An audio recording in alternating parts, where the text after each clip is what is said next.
Bienvenue dans la nouvelle émission The Moto de Moteur.ma. Hyundai fait travailler ses muscles sur son nouvel i10.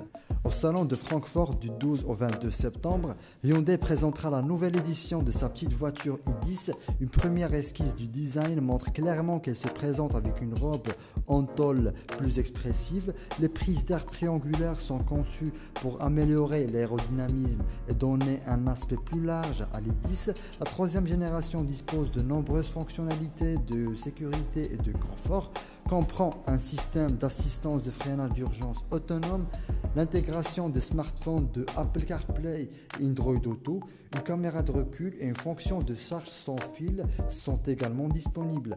La version supérieure sera probablement équipée d'un 3 cylindres de 100 chevaux, similaire au modèle sœur Kia Picanto.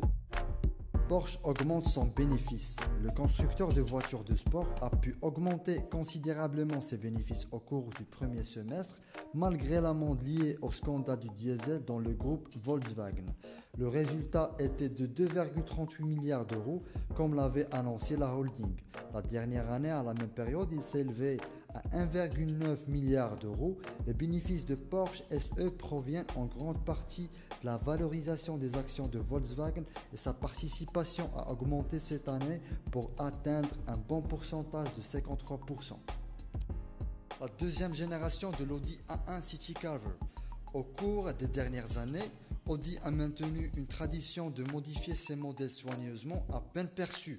La nouvelle édition de la A1 City Cover marque toutefois une trace avec cette coutume, non seulement plus large et plus longue, mais aussi beaucoup plus masculine. La paire suggestive offre une garde-sol supérieure de 4 pouces à celle de l'Audi A1 normale. De plus, elles proviennent d'une suspension différente et de roues plus grandes que celles des 4 portes classiques.